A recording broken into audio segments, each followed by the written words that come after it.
اللہ تعالیٰ نے حضرات انبیاء علیہ السلام کو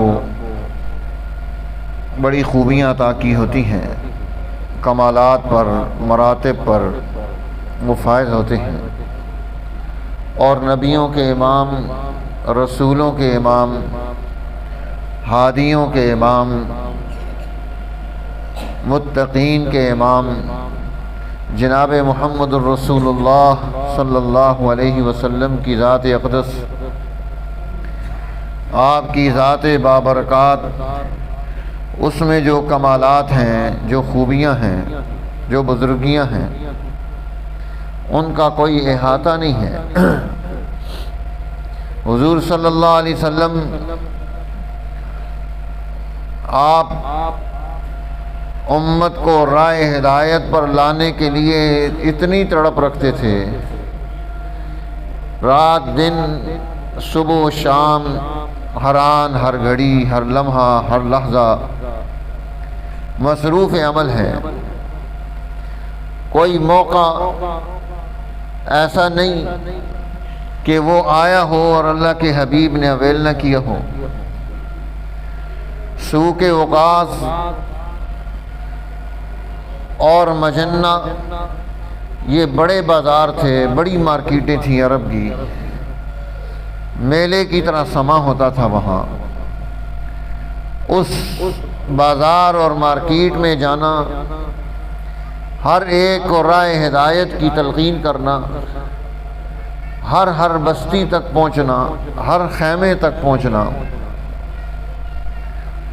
اور اتنی تڑپ، اتنا لگن، اتنی محنت، اتنی جد و جہد،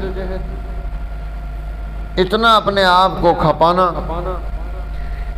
اس وجہ سے اب ان لوگوں نے، اور دوسرا وہ سمجھ رہے تھے عرب کی سوسائٹی کے بڑے لوگ کہ حضور نبی اکرم صلی اللہ علیہ وسلم کی اس لگن و محنت کے نتیجے میں جو جماعت تیار ہوگی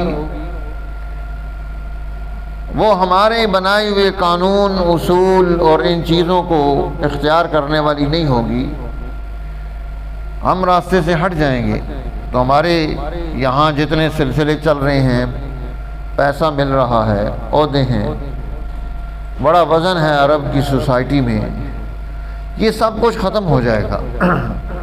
اس لیے حضور صلی اللہ علیہ وسلم کو انہوں نے مجنون کہنا شروع کر دیا کہ یہ مجنون ہے، نعوذ باللہ۔ قرآن حکیم نے یہاں آپ صلی اللہ علیہ وسلم کے اعتبار سے جو انہوں نے ایک بیانیہ دیا تھا مجنون ہونے کا، دیوانہ ہونے کا، اس کی وضاحت کی، بالکل نفی کی۔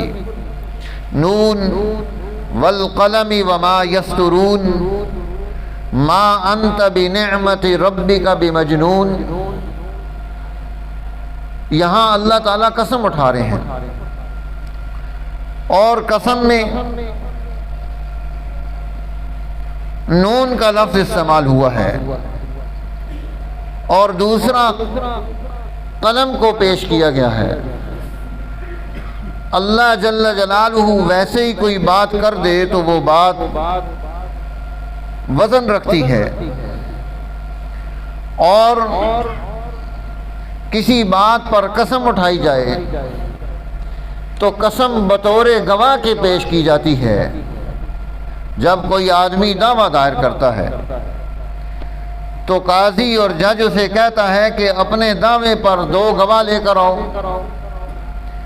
اگر اس کے پاس گواہ نہیں ہے تو قاضی مدعا علیہ سے کہتا ہے کہ تم قسم اٹھاؤ۔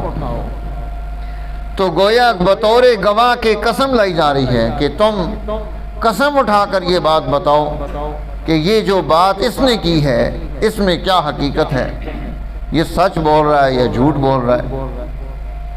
تو اللہ جل جلالہ قسم اٹھا رہے ہیں حضور نبی اکرم صلی اللہ علیہ وسلم کی اس جد و جہد اور کوشش کو جو انہوں نے دیوانہ پن کہا ہے، قسم اٹھا کر یہ بات بتا رہے ہیں کہ یہ بات غلط ہے، ایسا ممکن نہیں ہے۔ اور پھر یہاں نون حروف مقطعات میں سے اس کا تذکرہ کیا۔ عمومی طور پر سمجھا یہ جاتا ہے کہ اس کا کوئی معنی نہیں ہے۔ قرآن حکیم کا کوئی حرف ایسا نہیں جس کا کوئی معنی نہ ہو، مطلب نہ ہو، اس کی کوئی حقیقت نہ ہو، وہ کوئی نہ کوئی معنی رکھتا ہے۔ کہتے ہیں سیدنا عیسیٰ علیہ السلام کو جب وہ 5 برس کے ہوئے تو والدہ صاحبہ انہیں مکتب میں لے کر گئیں، استاد کے پاس بٹھایا کہ آپ انہیں تعلیم دیں۔ اب سیدنا عیسیٰ علیہ السلام بیٹھے ہیں، بچے بھی بیٹھے ہوئے ہیں، تو استاد نے کہا بیٹا پڑھو الف۔ عیسیٰ علیہ السلام نے پوچھا کہ الف کا کیا معنی ہے؟ اس نے کہا الف کا تو کوئی معنی نہیں ہے۔ انہوں نے کہا تو کیسا استاد ہے جو بے معنی چیزیں ہمیں پڑھاتے ہیں، بے مطلب چیز، یہ کیوں پڑھوں، اس کا کیا فائدہ ہے؟ اس نے کہا آج تک تو کسی شاگرد نے استاد سے یہ بات نہیں پوچھی کہ اس کا معنی کیا ہے۔ اس نے کہا آج پوچھی ہے تو جواب دو۔ اب وہ پریشان حال ہو گیا، کہا میرے پاس اس کا جواب نہیں ہے۔ آپ جانتے ہو اس کا جواب؟ کہا ہاں میں جانتا ہوں۔ کہا بتاؤ۔ عیسیٰ علیہ السلام نے فرمایا ایسے نہیں بتاؤں گا، اپنی سیٹ چھوڑ ادھر شاگردوں کے پاس آ کر بیٹھ، پھر معنی سمجھ آئے گا۔ ناچار وہ استاد اٹھ کر بچوں کی کلاس میں آ کر بیٹھ گیا۔ اب عیسیٰ علیہ السلام سامنے جا کر استاد کے مقام پر بیٹھتے ہیں، اور بیٹھ کر اس کے سامنے الف سے اللہ کی عظمت کو، کائناتوں کے نظام کو، اللہ کی طرف سے ملنے والے علوم اور فنون کو جب اس پر انہوں نے بحث شروع کی، استاد کا منہ کھلا کا کھلا رہ گیا۔ حیران ہے کہ یہ 5 سال کا بچہ یہ اتنی عظیم و شان گفتگو کہاں سے کر رہا ہے؟ اس کے پیٹ سے کون بول رہا ہے؟ اسے اتنی زبردست باتیں کس نے سکھا دی ہیں؟ اس نے والدہ کو بلایا کہ آپ کا بیٹا تو پڑھا پڑھایا لکھا لکھایا ہے، اس کو استاد کی ضرورت نہیں، اس کو شاگردوں کی ضرورت ہے، کسی شاگرد دیے جائیں وہ ان میں علوم منتقل کرے۔ یہ استاد ہے، نبی پیدائشی استاد ہوتا ہے، دنیا میں اسے کسی استاد کی ضرورت نہیں ہوتی، وہ معلم ہوتا ہے۔ یہ تو 5 سال کے ہیں، جب سیدنا عیسیٰ علیہ السلام 1 دن کے تھے، کچھ گھنٹوں کے تھے، آپ کی والدہ جب انہیں لے کر وہاں حرم میں پہنچی جہاں ان کے راہبین کی جماعت موجود تھی، جہاں وہ رہ کر خدمت کر رہی تھی، تو جب ان لوگوں نے ان کے پاس یہ بچہ دیکھا تو حیران ہو گئے کہ جس نے شادی نہیں کی، جس کے ساتھ کسی مرد نے کوئی ملاقات نہیں کی، جسے سنبھال کر الگ تھلگ رکھا ہے، شیئن فریہ، یہ کیا عجیب کام کر دیا تو نے، یہ کیسے ہو گیا تیرے ساتھ، اتنا عجیب معاملہ کیسے ہو سکتا ہے؟ اے ہارون کی بہن، تیرا باپ اس کے اندر تو کوئی کمی نہیں تھی، اولو العزم تھا، نیک انسان تھا، تیری ماں کوئی بدطینت نہیں تھی، بد مزاج نہیں تھی، بد اخلاق نہیں تھی، اس کے اندر کوئی خامی نہیں تھی، تو نے کیا کر دیا ہے؟ فَأَشَارَتْ إِلَيْهِ، انہوں نے بچے کی طرف اشارہ کیا، جو سوال کرنا ہے بچے سے کرو، اس سے پوچھو۔ قَالُوا كَيْفَ نُكَلِّمُ مَنْ كَانَ فِي الْمَهْدِ صَبِيًّا، وہ کہنے لگے یہ اور عجیب بات کر رہی ہو کہ ایک دن کا بچہ، چند گھنٹوں کا بچہ فی المہدی گود میں ہے، صبیہ انتہائی چھوٹا ہے، اس کے ساتھ ہم کلام کریں، یہ کیسے بولے گا؟ ادھر سیدنا عیسیٰ علیہ السلام گفتگو شروع کرتے ہیں، قال انی عبد اللہ آتانی الکتاب وجعلنی نبیا وجعلنی مبارکا اینما کنت واوصانی بالصلاة والزکاة ما دمت حیا وبرا بوالدتی۔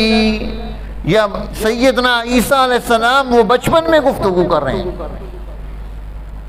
انی عبد اللہ، میں اللہ کا بندہ ہوں، اللہ کا بندہ ہوں، آتانی الکتاب، مجھے کتاب دی گئی، یعنی جس چیز نے مستقبل میں لازمی طور پر آنا ہے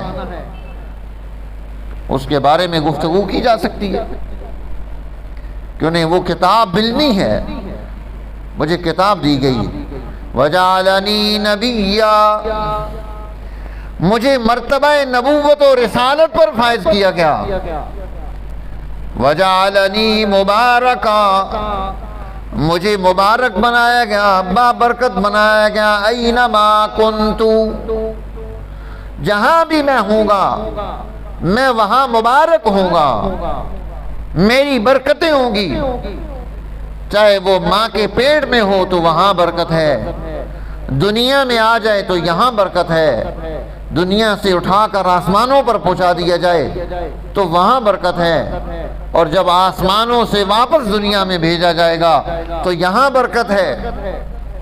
میں مبارک بن کر آیا ہوں، میرے سے برکتوں کا اظہار ہوگا، میرے سے رحمتوں کا اظہار ہوگا، وَأَوْصَانِي بِالصَّلَاةِ وَالزَّكَاةِ مَا دُمْتُ حَيًّا، اور مجھے حکم ہوا ہے کہ میں نماز ادا کروں، زکوٰۃ دیتا رہوں، ما دمت حیا، جب تک میں زندہ ہوں۔